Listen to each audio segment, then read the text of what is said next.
દાહોદના ગરબાડામાં મળ્યું ભીલ સમાજનું સંમેલન। સંમેલનમાં એક આદર્શ બંધારણ રજૂ કરવામાં આવ્યું।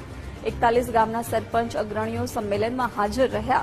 ખોટા ખર્ચાઓને તિલાંજલિ આપવા માટે નિર્ણય લેવાયો છે। સંમેલનમાં લગ્ન ખર્ચની મર્યાદા નક્કી કરવામાં આવી છે। ડીજે, કન્યાદાન સહિતના નિયમોમાં પણ ફેરફાર કરાયો।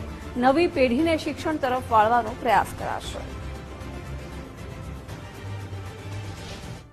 આ સંમેલનની ખાસ વિશેષતા એ છે કે આટલા વર્ષોની મહેનત પછી આ વખતે સમાજે એક થઈ અને લગ્ન બંધારણ સ્વીકાર્યું છે।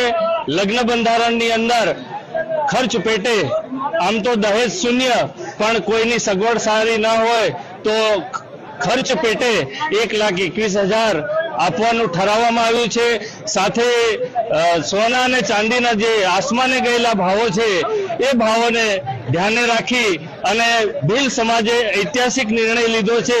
એમાં કન્યાઓને ફક્ત 250 ગ્રામ ચાંદી અને જો થોડી સગવડ હોય તો કાંટો અને બુટ્ટી આપવાનો નિર્ણય કર્યો છે અને આ સમગ્ર તાલુકાની ભીલ સમાજ પંચે તેને માન્ય રાખ્યો છે।